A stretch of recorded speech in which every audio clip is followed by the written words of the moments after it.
Sabe aquilo que a gente conhece como signo? Então, isso é só a pontinha de um iceberg milenar. Mas e se, por baixo daquela superfície do horóscopo de todo dia, existisse, na verdade, um mapa? Um mapa profundo da própria consciência? Pois é exatamente nisso que a gente vai mergulhar agora.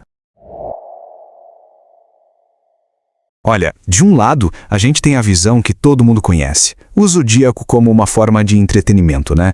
Um jeito rápido de encaixar as pessoas em caixinhas de personalidade. Mas do outro lado, existe uma visão muito mais antiga e profunda. O zodíaco como uma linguagem simbólica, um ciclo que descreve a evolução da alma. É essa camada, essa mais profunda, que a gente vai desvendar hoje. Então, para a gente entender de verdade o que o zodíaco significa, o primeiro passo é, deixar um pouco de lado o horóscopo de revista, a gente precisa olhar para a estrutura original que deu vida a tudo isso. E isso nos leva de volta lá para as origens. Antes de a gente entrar no significado espiritual, vamos entender rapidinho as bases astronômicas e históricas desse sistema, que, olha, é milenário. A própria palavra zodíaco já dá uma pista. Ela vem do grego e significa círculo dos animais.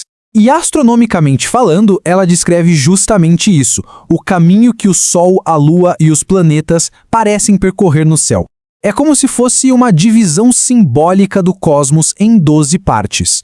E essa ideia não é nem um pouco nova, viu? O sistema foi estruturado lá na antiga Mesopotâmia, onde os movimentos do céu eram vistos como uma espécie de linguagem divina. Depois foram os gregos que aprofundaram tudo isso, até ser consolidado por Cláudio Ptolomeu na sua grande obra Tetrabiblos. É um conhecimento que, literalmente, atravessou milênios.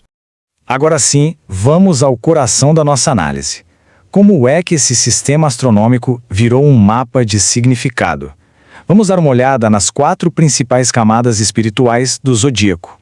Vamos começar com a primeira camada que, olha, já muda completamente o jeito como a gente vê os signos. Aqui, os signos deixam de ser só rótulos de personalidade. Eles se tornam arquétipos da consciência. Cada um representa um padrão de energia universal. Pensa assim, Áries não é só uma pessoa corajosa, é o arquétipo do impulso inicial, do nascimento. E Peixes não é só alguém sensível, é a energia da dissolução do ego, da transcendência. Faz sentido, né? Ok, agora a segunda camada. Ela nos apresenta um princípio que é a base de todo o pensamento metafísico. É fundamental. Este é o princípio hermético central. Assim como é em cima, é embaixo. A ideia aqui não é que os planetas controlam a gente, de jeito nenhum. A visão metafísica propõe que o céu funciona como um espelho simbólico dos nossos processos internos. Ou seja, os astros não causam os eventos, eles refletem um padrão de vibração que já existe, tanto dentro da gente quanto no coletivo. A terceira camada pega essa visão cósmica e traz para um nível muito mais pessoal.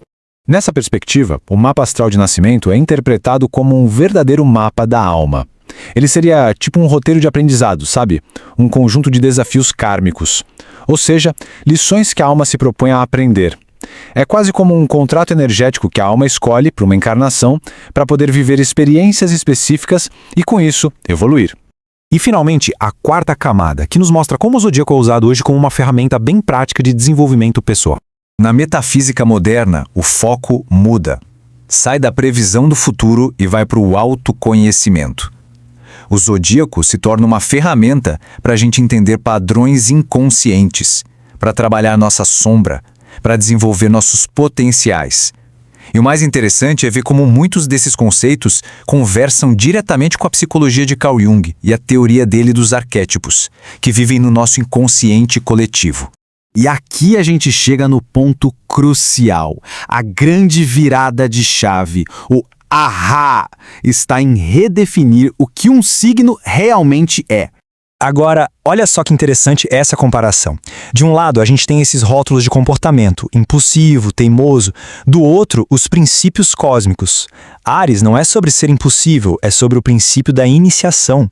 Touro não é sobre ser teimoso, é o princípio da materialização da energia. Escorpião, então, não é sobre ser ciumento, é o princípio da transmutação, da morte simbólica para poder renascer. Dá para perceber a diferença? A discussão sai do nível do comportamento e vai para um lugar muito mais mais profundo, vai para o nível ontológico, para a estrutura da realidade.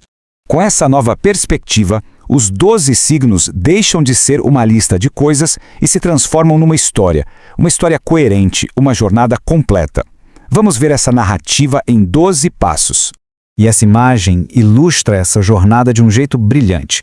O zodíaco pode ser visto como um ciclo completo de evolução. Ele começa com o nascimento do eu, em Áries, passa pela construção da matéria em Touro, chega na morte do ego em Escorpião e, finalmente, no retorno à unidade, ao todo, em Peixes. É um ciclo iniciático completo, muito, mas muito maior do que qualquer previsão da semana. Então, a pergunta que fica no ar é: por que um sistema tão profundo acabou virando uma coisa tão banal na nossa cultura? A resposta, no fundo, está na redução. O que antes era filosofia, era cosmologia, uma ferramenta de autotransformação, foi simplificada.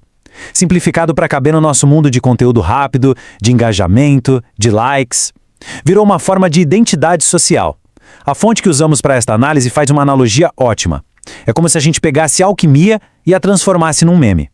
E pra gente fechar, fica aqui uma provocação. Uma pergunta pra gente pensar. E se o zodíaco não for só simbólico? E se for uma estrutura energética real, de verdade, um ritmo cósmico que modula a consciência, que é influenciado pelos ciclos dos planetas? Olha, a ciência ainda não confirma isso, mas a questão, ela fica no ar. É um convite pra gente olhar pro céu de um jeito diferente, sabe? Não só com curiosidade, mas com um novo senso de profundidade.